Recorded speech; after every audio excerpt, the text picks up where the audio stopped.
मेरे प्यारे दोस्तों, I am Ravi Kumar, faculty in English. आप सभी का मेरे अभिनव क्लासेस में काफ़ी स्वागत है, बहुत बहुत स्वागत है। बहुत सारे बच्चों ने कमेंट किया कि रवि सर आप बेसिक इंग्लिश का कुछ पार्ट लेकर आइए। सो मैंने आज बेसिक इंग्लिश का कुछ पार्ट लेकर मैं आया हूं और आप सभी को आज बेसिक इंग्लिश के बारे में हम लोग चर्चा करेंगे, क्योंकि बेसिक इंग्लिश का मतलब यह हुआ कि हमारे रीढ़ की हड्डी की तरह है। अगर हमारी हड्डी मजबूत होगी तो हम हर चीज़ को अच्छी तरीके से कर सकते हैं। इसलिए आज का जो हमारा सेशन होने वाला है बहुत ही दमदार सेशन होने वाला है और इस सेशन में हम लोग बेसिक इंग्लिश के बारे में हम लोग चर्चा करने वाले हैं। तो आइए हम लोग इस सेशन को शुरू करते हैं।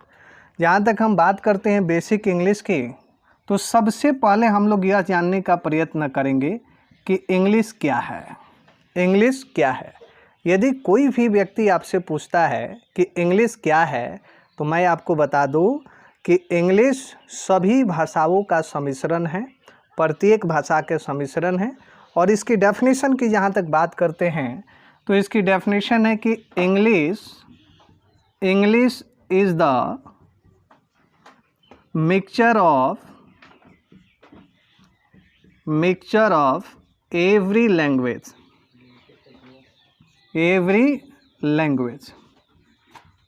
मेरे प्यारे दोस्तों, मैंने आपके बोर्ड पर लिखा कि English is the mixture of every language. इसका मतलब यह हुआ कि अंग्रेजी प्रत्येक भाषाओं का सम्मिश्रण है। इसका मतलब यह हुआ कि अंग्रेजी में सारी भाषाएं मिलती जुलती है, इसलिए हमने आपको लिखा English is the mixture of every language. इसके बाद आता है इंग्लिश के बाद यदि कोई भी आपसे पूछ लेता है कि लेटर के बारे में आप क्या जानते हैं या लेटर को आप किस तरीके से परिभाषित कर सकते हैं, तो जहाँ तक लेटर की बात करते हैं उसकी डेफिनेशन है कि the smallest unit of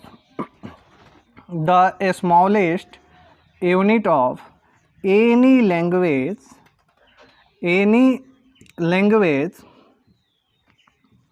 is called letter. इसका मतलब यह हुआ कि दुनिया में जितनी भी भाषाएं हैं, हर भाषा के एक छोटी इकाई होती है। जैसे हम लोग हिंदी में बात करते हैं तो हिंदी की सबसे छोटी इकाई क ख ग से शुरू होती है। उसी तरीके से अंग्रेजी का भी अपना एक लेटर है जिसमें ABCD से शुरू होती है। तो हमने क्या लिखा कि the smallest unit of any language, किसी भी भाषा का जो सबसे छोटी इकाई है उस छोटी इकाई को ही हम लोग लेटर कहते हैं। यदि कोई आपसे पूछता है कि बताइए ज़रा ए क्या है, तो ए आपका लेटर है। यदि कोई पूछता है कि बी क्या है, तो बी आपका लेटर है। यदि कोई पूछता है कि सी क्या है, आपका लेटर है। इसी तरीके से ये जेड जो है यहाँ तक आपका लेटर होता है। इन सब को हम लोग लेटर कहते हैं। लेटर के बाद होता है अल्फ़ाबेट। यदि कोई आपसे अल्फ़ाबेट के बारे में पूछता है तो आप अल्फ़ाबेट को किस तरीके से डिफ़ाइन कर सकते हैं, तो जहाँ तक अल्फ़ाबेट की बात करते हैं तो alphabet group of letters is called alphabet. तो इसको हम लिख सकते हैं कि group of letters is called alphabet. अब सवाल यह है कि ग्रुप ऑफ लेटर्स का मतलब हुआ कि लेटरों का जो समूह होता है उसको हम लोग अल्फ़ाबेट कहते हैं। जैसे मैं आपसे बात करूं एग्जाम्पल की, तो ए से लेकर जेड तक को हम लोग अल्फ़ाबेट कहते हैं। इसमें आप देखते हैं कि इसमें लेटरों का एक समूह है और लेटर के समूह को ही हम अल्फ़ाबेट कहते हैं। लेटर की जहाँ तक हम लोग बात करते हैं तो लेटर में प्रत्येक को लेकर हम चलेंगे, लेकिन अल्फ़ाबेट की यदि हम बात करेंगे तो उसका जो समूह होगा, जैसे अंग्रेजी में जब हम लोग कैपिटल लेटर को लिखते हैं तो कैपिटल लेटर की संख्या 26 है। तो जब 26 की बात होगी तो वह आपका अल्फ़ाबेट है, लेकिन उसमें से एक की अगर बात होगी तो वह आपका लेटर है। हमने लेटर के बारे में सीखा, हमने अल्फ़ाबेट के बारे में सीखा। अब इसके बाद हम लोग आते हैं वर्ड पर। अब जहाँ तक वर्ड की हम लोग बात करते हैं कि वर्ड को हम किस तरीके से डिफाइन कर सकते हैं, तो वर्ड की जहाँ तक बात करते हैं, group of alphabet is called, group of alphabet is called word which gives us perfect meaning,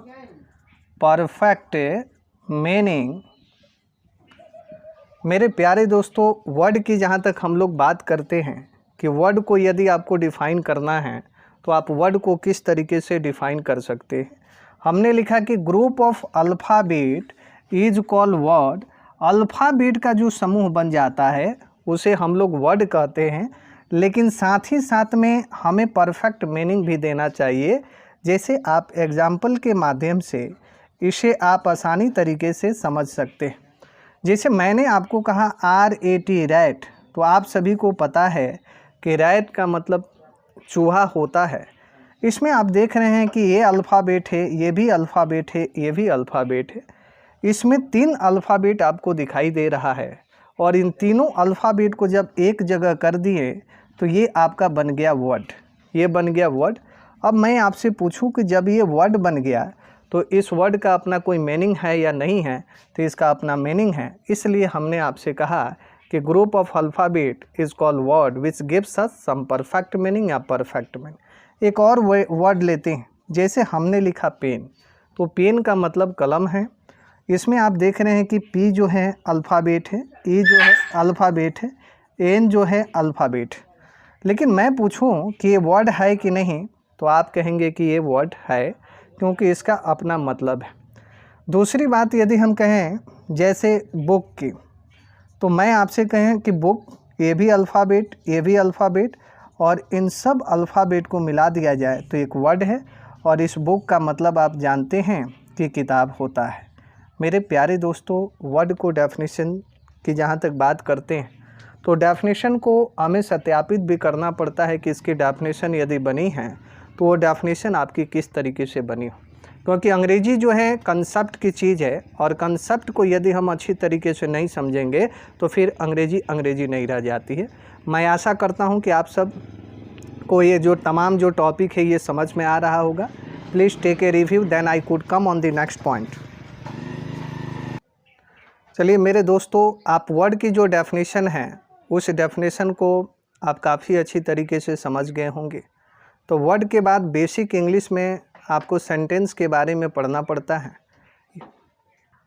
और जहाँ तक हम लोग सेंटेंस की बात करते हैं तो सबसे महत्वपूर्ण चीज़ यह हो जाता है कि कोई व्यक्ति यदि सेंटेंस की परिभाषा को यदि आपसे पूछता है कि सेंटेंस को आप किस तरीके से डिफ़ाइन कर सकते हैं, तो सेंटेंस को डिफ़ाइन करने का आपके पास एक बहुत ही महत्वपूर्ण तरीका है, महत्वपूर्ण फार्मूला है।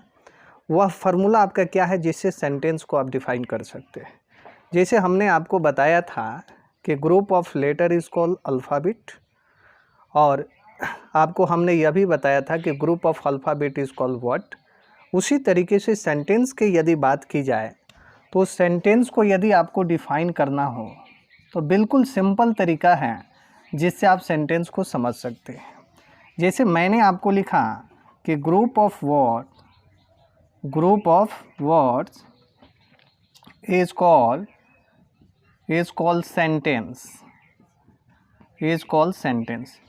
आप यहाँ देख रहे हैं कि ग्रुप ऑफ वर्ड्स, इसका मतलब यह हुआ कि शब्दों का इसमें समूह होना चाहिए, लेकिन सिर्फ शब्दों के समूह हो जाने से काम नहीं चलने वाला है, बल्कि इसका मीनिंग भी होना चाहिए, विच गिव्स अस परफेक्ट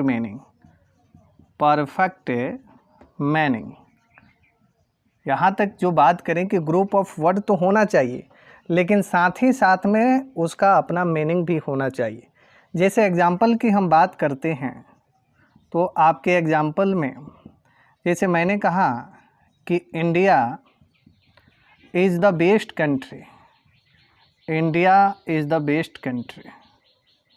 इसमें आप देख रहे हैं कि जो इंडिया है, यह इंडिया आपका एक वर्ड है। यहाँ आप देख रहे हैं कि यह भी एक वर्ड है। ये सब एक वर्ड है और आपको बता दें कि बहुत सारे वर्ड मिलकर यहाँ एक सेंटेंस का निर्माण कर रहे हैं। लेकिन दूसरी बात हमने कही कि ग्रुप ऑफ वर्ड्स तो होना ही चाहिए, लेकिन साथ ही साथ में उसका अपना परफेक्ट मीनिंग होना चाहिए।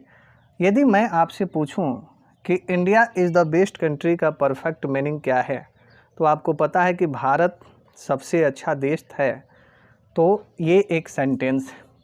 लेकिन मैं इसी बात को लिख दूं, is the best country India, तो आप यहाँ देख रहे हैं कि वर्ड तो इसमें भी है, वर्ड तो इसमें भी है, वर्ड तो इसमें भी है, ये सब का सब वर्ड है, लेकिन इसको हम सेंटेंस नहीं कह सकते हैं क्योंकि इसका कोई परफेक्ट मीनिंग नहीं निकल पा रहा है।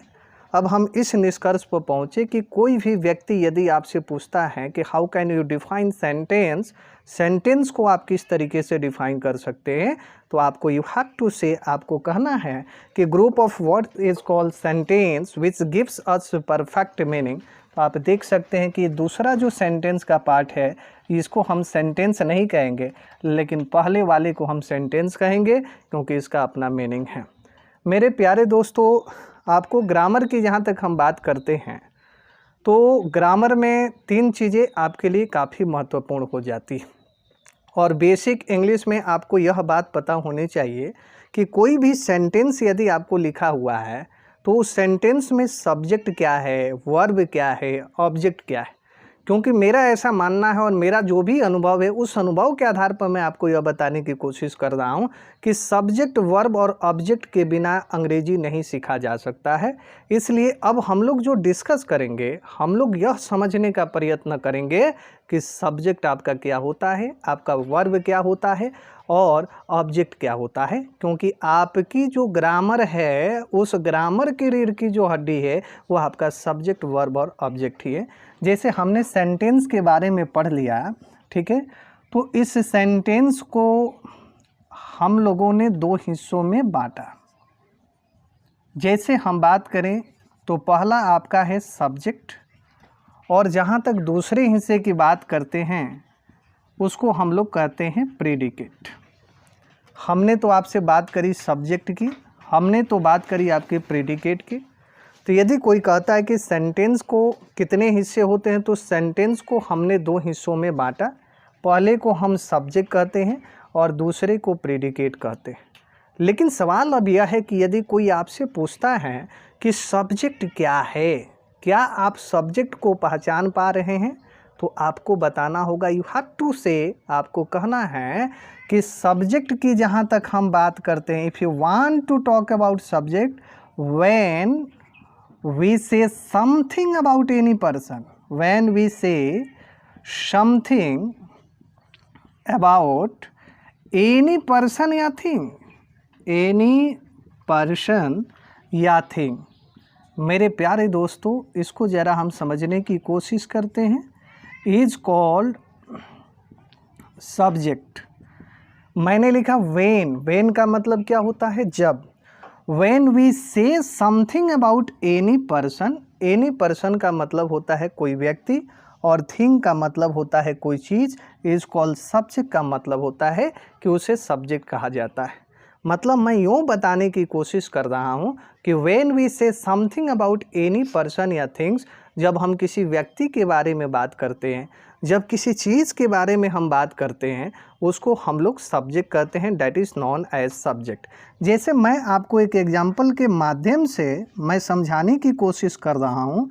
जैसे मैंने लिखा Ram is a good boy. आप मुझे ज़रा बताने की कोशिश करें कि हमने कहा कि when we say something about any person या थिंग्स, आपसे यदि कोई पूछेगा कि राम क्या है, किसी व्यक्ति का नाम है या किसी थिंग का नाम है, तो मेरे प्यारे दोस्तों आप तुरंत ही कहेंगे कि राम तो जो है यह किसी पर्सन का नाम है। तो ये पर्सन का नाम है और यहाँ जो जिक्र हो रही है, किसी पर्सन के बारे में जिक्र हो रही है कि वह व्यक्ति आपका किस तरीके का है। तो इस सेंटेंस के माध्यम से आपको यह पता चला कि राम जो है पर्सन है, लेकिन वह एक अच्छा लड़का है और मैंने डेफिनेशन में ही आपको बताया था कि when we say something about any person या things that is known as subject, उसको हम लोग सब्जेक्ट कहते हैं। तो इसलिए ये आपका बन जाएगा सब्जेक्ट, ये आपका बन जाएगा सब्जेक्ट। जैसे मैं कहूँ कि Sita is a good girl, Sita is a good girl, मैं इसमें पूछूं कि आपका सब्जेक्ट क्या हो सकता है, तो आप कहेंगे कि इसमें सब्जेक्ट हमारी सीता हो सकती है। लेकिन मैं आपसे पूछूं कि क्यों सीता हो सकती है, क्योंकि डिस्कशन का जो विषय होता है, मतलब किसी व्यक्ति के बारे में यदि आप बात करते हैं, किसी वस्तु के बारे में बात करते हैं और उसकी चर्चा करते हैं, तो चर्चा का जो विषय होता है वही तो आपका सब्जेक्ट है। तो यहाँ देख रहे हैं कि इस सेंटेंस में सीता के बारे में चर्चा हो रही है कि वह किस तरीके की लड़की है, वह एक अच्छी लड़की है, इसलिए सीता जो हो जाएगी आपका सब्जेक्ट हो जाएगा। लेकिन सेकंड पार्ट की बात करें कि हमने आपसे बताया था कि सेंटेंस को दो हिस्सों में हमने बांटा। पहला जो हिस्सा है सब्जेक्ट है और दूसरा जो हिस्सा है वो प्रेडिकेट है।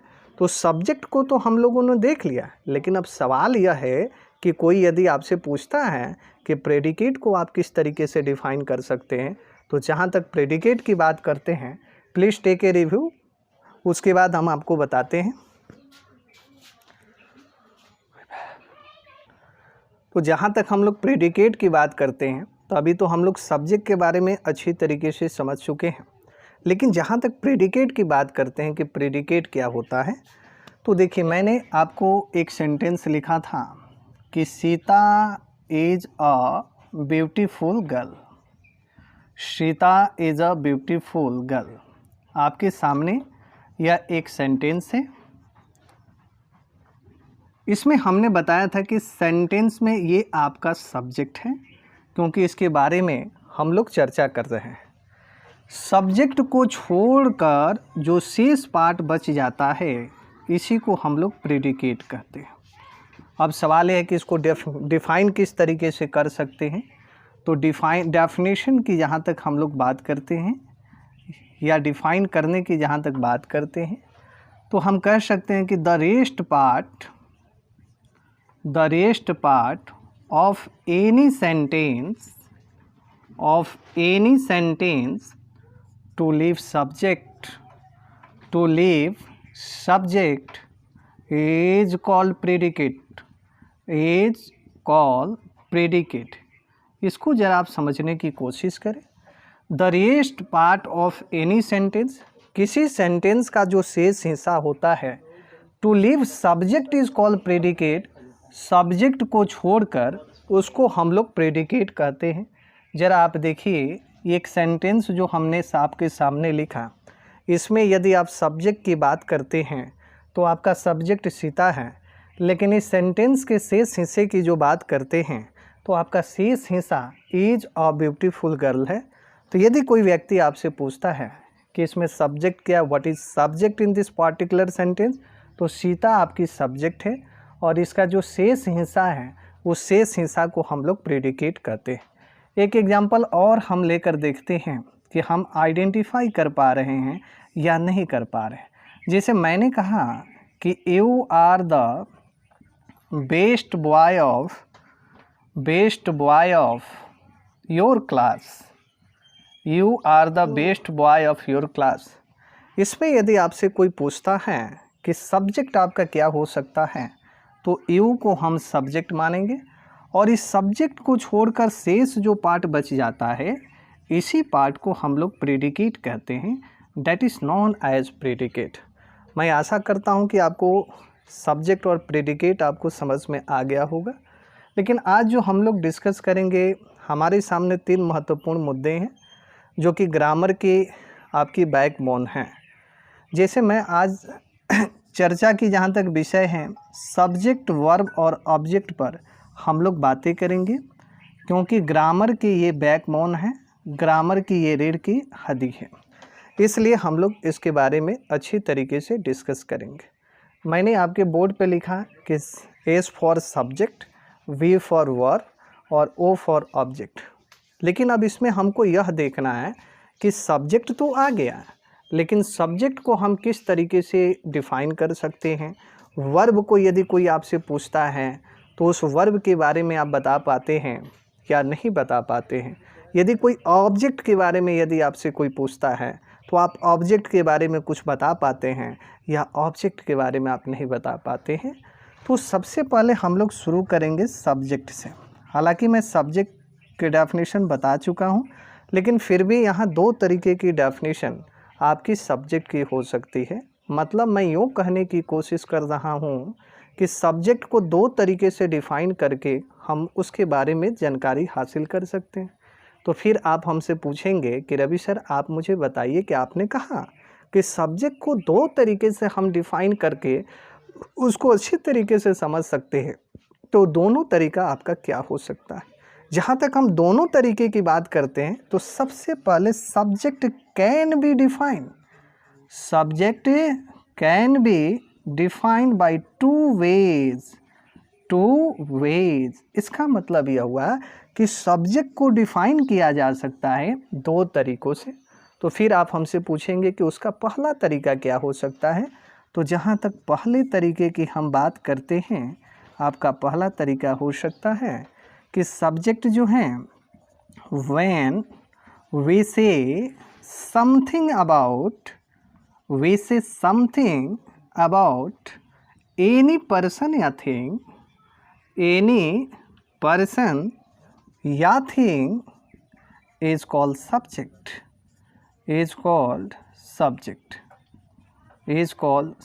आप ज़रा समझिए, यदि कोई व्यक्ति आपसे व्हेन के बारे में पूछता है कि व्हेन क्या है, तो व्हेन का मतलब जब होता है। When we say something about any person या थिंग इज कॉल्ड सब्जेक्ट। इसका मतलब यह हुआ कि जब हम किसी व्यक्ति के बारे में बात करते हैं या किसी चीज़ के बारे में हम बात करते हैं तो हमारा सब्जेक्ट होता है, इज कॉल्ड सब्जेक्ट। मतलब यह हुआ कि उसे हम लोग सब्जेक्ट कहते हैं। जैसे इसे एग्जाम्पल के माध्यम से हम लोग समझने की कोशिश करते हैं। जैसे मैंने आपको एक एग्जाम्पल दिया, मैंने कहा कि Sita is the best girl of her class. मैंने आपके सामने एक सेंटेंस लिखा और इस सेंटेंस में मैंने आपसे कहा कि सब्जेक्ट कौन हो सकता है। तो सीता जो है यह आपका सब्जेक्ट। लेकिन सवाल अब यह है कि सीता को आपने सब्जेक्ट कहा, तो सीता को आप क्यों सब्जेक्ट कह सकते हैं? क्योंकि सीता के बारे में हम चर्चा कर रहे हैं और डिस्कशन का जो भी मुद्दा होता है उस डिस्कशन के मुद्दे को ही हम सब्जेक्ट कहते हैं। लेकिन इस सेंटेंस में किसके बारे में डिस्कस हो रही है? तो इस पार्टिकुलर सेंटेंस में सीता के बारे में हम लोग बात कर रहे हैं, इसलिए सीता जो है वह आपका सब्जेक्ट हो सकती है। दूसरी बात हम करें कि you are a good boy. इसमें यदि सब्जेक्ट की यदि आपसे बात की जाए तो सब्जेक्ट आपका यू होगा, क्योंकि इसमें जो बातें की जा रही है, यू का मतलब तुम का मतलब कोई व्यक्ति ही यू हो सकता है। तो हमने डेफिनेशन में ही आपको बताया था कि जब किसी व्यक्ति के बारे में बात करते हैं, जब किसी वस्तु के बारे में हम बात करते हैं, that is known as subject, उसको हम लोग सब्जेक्ट कहते हैं। मैं आशा करता हूँ कि आप सबको यह काफ़ी आनंद आया होगा, पसंद आया होगा। इसके बाद आगे हम बढ़ते हैं। तो सब्जेक्ट का जो पहला तरीका है उसको हम लोग अच्छी तरीके से समझ गए हैं, लेकिन सब्जेक्ट को दूसरे तरीके से हम किस तरीके से डिफ़ाइन कर सकते हैं। तो जैसे हमने आपके बोर्ड के ऊपर लिखा डू, तो आप सभी को पता है कि डू का मतलब होता है करना। लेकिन इस डू में मैं ER को जोड़ दूँ तो ये आपका बन जाता है डूअर, और डूअर का मतलब होता है करने वाला। डूअर का मतलब करने वाला। लेकिन सवाल अब यह है कि क्या करने वाला? तो किसी एक्शन को करने वाला, एक्शन का मतलब किसी काम को करने वाला भी आपका सब्जेक्ट होता है। उसे अंग्रेजी में हम इस तरीके से लिख सकते हैं, doer of the action is called subject. जैसे इसे एग्जाम्पल के माध्यम से हम समझें तो मैंने आपके बोर्ड पर लिखा राम किल्स और टाइगर। इसमें यदि बात करें कायदे से तो राम आपका सब्जेक्ट है और किल्स जो है आपका वर्ब है और इसको हम ऑब्जेक्ट कहते हैं। इस सेंटेंस को अगर विश्लेषण करें तो हम यह पाते हैं कि doer of the action is called subject. इससे सेंटेंस में टाइगर को मारने का काम कौन कर रहा है, तो आपका सब्जेक्ट जो राम है वह राम कर रहा है। और मैंने कहा कि डूअर ऑफ द एक्शन, जो एक्शन को करता है, जो किसी काम को करता है, वही तो आपका सब्जेक्ट होता है। तो इस सेंटेंस में हमने यह देखा कि राम जो है एक बाघ को मारने का काम कर रहा है, इसलिए राम जो है आपका सब्जेक्ट होगा। आपकी दूसरे एग्जाम्पल की यदि बात करें तो मैं कहूँ कि you kill a tiger, you kill a tiger. इसमें यदि मैं बात करूँ कि आपका सब्जेक्ट क्या हो सकता है, तो इसमें आपका सब्जेक्ट यू होगा और ये वर्ब है और इसको हम लोग ऑब्जेक्ट कहते हैं। तो मैं आशा करता हूँ कि सब्जेक्ट को दो तरीके से जो डिफ़ाइन करना है उसके बारे में आप अच्छी तरीके से समझ गए होंगे। उसके बाद हम आते हैं वर्ब पर कि यदि वर्ब को आपको डिफ़ाइन करना है तो वर्ब को हम किस तरीके से डिफ़ाइन कर सकते हैं। तो वर्ब की जहाँ तक हम लोग बात करते हैं तो any action word, any action word is called verb. मतलब यह हुआ कि जो एक्शन वर्ड है उसको हम लोग क्या कहते हैं, वर्ब कहते हैं। या हम इस तरीके से भी समझ सकते हैं, जो किसी कार्य को करता है उसको हम लोग क्या कहते हैं, वर्ब कहते हैं, that is known as verb. जैसे वर्ब को समझने की जहाँ तक बात करते हैं उसको हम और भी तरीके से समझ सकते हैं। मैं यहाँ बेसिक के बारे में डिस्कस कर रहा हूँ। Here I am talking about your basic English, I am not talking about your advance English. अगर एडवांस इंग्लिश के हिसाब से देखा जाए तो वर्ब की जो डेफिनेशन है वो अलग है, उसको आप डिफ़ाइन करना चाहते हैं तो इस तरीके से भी डिफ़ाइन कर सकते हैं। जैसे मैंने कहा कि डूइंग समथिंग या state of being, A state of being is called subject. हमने आपको बताया एक तो बेसिक और दूसरा एडवांस। अगर मैं आपसे बोलूं कि डूइंग समथिंग का मतलब क्या है, जैसे मैंने आपको एक एग्जाम्पल लिखा और इस एग्जाम्पल के माध्यम से हम समझने की कोशिश करते हैं। Ram eats a mango. इस सेंटेंस में आप देख रहे हैं कि राम जो है आपका सब्जेक्ट है और ये वर्ब है और इसको ऑब्जेक्ट कहेंगे। लेकिन सवाल अब यह है कि इट्स को हम वर्ब क्यों कहेंगे। इसलिए हम इसे वर्ब कहेंगे क्योंकि यहाँ सब्जेक्ट जो राम है वह खाने का काम कर रहा है। तो मैंने आपको पहले ही बता दिया कि any action word is called subject, या डूइंग समथिंग या state of being is called subject. तो इस सेंटेंस में डूइंग समथिंग मतलब खाने का जो काम है वह राम के द्वारा हो रहा है। तो जो काम किसी दूसरे के द्वारा किया जाता है वह आपका सब्जेक्ट है और यहाँ आप देख रहे हैं इट्स क्या हो गया, ये आपका वर्ब है। एक दूसरा एग्जाम्पल आप ले लें कि मैं कहूँ कि he writes a letter, he writes a letter. इसमें यदि मैं आपसे पूछूं कि सब्जेक्ट आपका क्या हो सकता है, तो आपका सब्जेक्ट ही है और ये आपका वर्ब है और इसको हम लोग ऑब्जेक्ट कहते हैं। यहाँ हम इसे वर्ब क्यों कह सकते हैं, इसलिए हम इसे वर्ब कह सकते हैं क्योंकि यहाँ जो एक्शन है वह सब्जेक्ट के द्वारा किया जा रहा है। तो सब्जेक्ट जो एक्शन कर रहा है वो आपका वर्ब है, लेकिन जिसके द्वारा हो रहा है वो आपका सब्जेक्ट है। जैसे इस सेंटेंस में हम कहें कि ही राइट्स अ लेटर, तो ही जो है कोई व्यक्ति हो सकता है, दूसरा कोई नहीं हो सकता है। तो यहाँ राइट्स का मतलब यह हुआ कि लिखने का जो काम है वह ही के द्वारा किया जा रहा है, इसलिए ही को हम सब्जेक्ट कहेंगे और राइट्स को वर्ब कहेंगे और लेटर को ऑब्जेक्ट कहेंगे। अभी तुरंत मैं आप सबको ऑब्जेक्ट के बारे में भी अच्छी तरीके से मैं बताऊंगा कि ऑब्जेक्ट को आप कैसे समझ सकते हैं। Please take a review, then I could come on the next point. अब हम लोग बात करेंगे कि स्टेट ऑफ बीइंग क्या होता है। स्टेट ऑफ बीइंग की जहाँ तक हम लोग बात करते हैं तो स्टेट ऑफ बीइंग क्या है, इसका मतलब यह हुआ कि वैसा वर्ब होता है जो कि हमारी अवस्था के बारे में बताता है। तो वैसा वर्ब जो कि अवस्था के बारे में बताए, उस वर्ब को हम लोग स्टेट ऑफ बीइंग कहते हैं।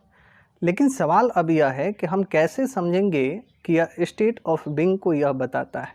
जैसे मैंने एक एग्ज़ाम्पल आपको लिखा, आपकी एग्ज़ाम्पल में मैंने लिखा कि you are a tall boy, you are a tall boy. आप ज़रा सोचिए कि इसको तो हमने सब्जेक्ट कहा, ये आपका वर्ब है और इसको आप अदर वर्ड के अंतर्गत रख सकते हैं। लेकिन मैं आपसे पूछूं कि आर को इसमें आप क्या कहेंगे, तो आर जो है आपका स्टेट ऑफ बीइंग को बता रहा है, स्टेट ऑफ बीइंग को बता रहा है। यू का मतलब यह हुआ कि यू कोई लड़का है, लेकिन वह किस तरीके का लड़का है, तो वह एक लंबा लड़का है। और मैंने आपको बताया कि लंबा होना, पतला होना, मोटा होना, यह आपकी स्टेट को बताता है।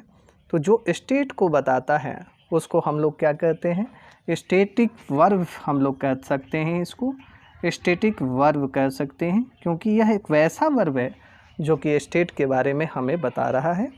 इसको हम लोग लिंकिंग वर्ब भी कह सकते हैं, इसको हम लोग लिंकिंग वर्ब, इसे हम लोग लिंकिंग वर्ब क्यों कह सकते हैं, क्योंकि आप देख रहे हैं कि यह जो है सब्जेक्ट और अदर वर्ड के बीच में जो रिलेशन है, जो संबंध है, उस संबंध को बता रहा है, इसलिए इसे हम लिंकिंग वर्ब भी कर सकते हैं। तो हम आज सीखे कि वर्ब को किस तरीके से डिफ़ाइन कर सकते हैं, how can we define verb. तो वर्ब को दो तरीके से हमने डिफ़ाइन किया, any action word is called verb, और दूसरा जो तरीका है उसमें हम लोगों ने यह सीखा कि doing something state of being is called subject. जहाँ डूइंग समथिंग हो रहा हो, जहाँ स्टेट ऑफ बीइंग हो रहा हो, उसको हम लोग सब्जेक्ट कहते हैं, वर्ब कहते हैं। अब हम लोग आ जाते हैं आखिरी पॉइंट पर, जो है आपका ऑब्जेक्ट। अब सवाल यह है कि ऑब्जेक्ट को आप किस तरीके से परिभाषित कर सकते हैं। तो ऑब्जेक्ट की जहाँ तक हम बात करते हैं, जो किसी वर्ब को प्रभावित करता है उसको हम लोग ऑब्जेक्ट कहते हैं, that is known as object. जैसे मैंने आपसे कहा कि which is affected to a verb, which is affected to a verb is called object, is called object। इसको ज़रा आप समझे कि जो किसी वर्ब को अफेक्ट कर देता है, मतलब प्रभावित कर देता है, is called object, उसको हम लोग ऑब्जेक्ट कहते हैं। इसे हम लोग एक सेंटेंस के माध्यम से हम लोग समझने की कोशिश करते हैं। जैसे मैंने आपको एग्जाम्पल के तौर पे बताया कि he reads a book, he reads a book। इसमें मैं आपसे बोलूँ कायदे से कि सेंटेंस में ज़रा आप बताइए कि सब्जेक्ट क्या है, तो सब्जेक्ट आपका ही है और रीड्स जो है वर्ब है और वर्ब को प्रभावित अ बुक कर रहा है, इसलिए ये ऑब्जेक्ट। दूसरा एक सेंटेंस हमने लिया कि यू रीड अ नोवेल, और यू रीड अ नोवेल। इसमें मैं आपसे पूछूं कि आपका सब्जेक्ट क्या हो सकता है, तो यू आपका सब्जेक्ट है, यह आपका वर्ब है और इसको हम लोग ऑब्जेक्ट कहेंगे। लेकिन मुद्दा यह है कि ऑब्जेक्ट को जनरली तो हमने ऐसे पहचान लिया, लेकिन किसी सेंटेंस के ऑब्जेक्ट को आइडेंटिफाई करना है। जैसे कोई लॉन्ग सेंटेंस आपका दे दिया गया है और उस सेंटेंस से ऑब्जेक्ट को बाहर निकालना है, या कोई शॉर्ट ही सेंटेंस दे दिया गया है, तो उससे ऑब्जेक्ट को यदि आपको बाहर निकालना है, तो एक और तरीका है जिस तरीके को अपना के हम उस सेंटेंस में जो ऑब्जेक्ट छुपा हुआ है उस ऑब्जेक्ट को हम हासिल कर सकते हैं। तो सवाल अब यह है कि आप हमसे पूछेंगे कि वह कौन सा तरीका है, तो उसके लिए आपको याद रखना होगा, you have to mug up one things and that is that, आपको याद रखना होगा व्हाट। व्हाट का मतलब होता है क्या, और एक वर्ड आपको याद रख लेना होगा हुम। हुम का मतलब होता है किसको, हुम का मतलब किसको। यदि मैं कायदे से आपसे पूछूं कि व्हाट क्या है और हुम क्या है, तो ये आपके WH वर्ड हैं। अब सवाल ये है कि इसे WH वर्ड क्यों कहेंगे। इसे इसलिए WH वर्ड कहेंगे क्योंकि इसके माध्यम से प्रश्न पूछने का काम किया जाता है, इसलिए हम इसे WH वर्ड कहते हैं। मैंने कहा कि किसी सेंटेंस के अंदर यदि आपका ऑब्जेक्ट अगर दे दिया गया हो और उस ऑब्जेक्ट को यदि आप बाहर निकालना चाहते हो तो इस व्हाट और हुम के माध्यम से आप प्रश्न पूछिए। जैसे मैंने आपसे कहा कि ही रीड्स अ बुक, वह एक किताब पढ़ता है, तो इसमें आप यदि व्हाट से प्रश्न करेंगे, व्हाट का मतलब क्या पढ़ता है, तो क्या आ जाएगा अ बुक। इसका मतलब ये है कि यह आपका ऑब्जेक्ट है। ठीक है, एक सेंटेंस में आपको लिखूं यहाँ, आई लव यू, मैं तुमसे प्यार करता हूँ। तो जनरली आप जानते हैं कि ये सब्जेक्ट है, ये वर्ब है और इसको ऑब्जेक्ट कहते हैं। लेकिन इस होम को लगाकर यदि इस ऑब्जेक्ट को बाहर निकालना हो तो आप कैसे इसे बाहर निकाल सकते हैं। जैसे मैंने आपसे कहा कि इन दोनों के अंत में जाइए और इससे प्रश्न पूछने का कार्य कीजिए। जैसे मैंने कहा कि आई लव यू, तो इससे प्रश्न बन सकता है कि होम डू आई लव, तुम किससे प्यार करते हो। तो जैसे ही आपने इस सेंटेंस का जिक्र किया, इस सेंटेंस के अंदर का जो ऑब्जेक्ट आपका यू है, यह यू यहाँ निकल के आ जाता है। और मेरे दोस्तों, इसी को हम लोग ऑब्जेक्ट कहते हैं, that is known as object.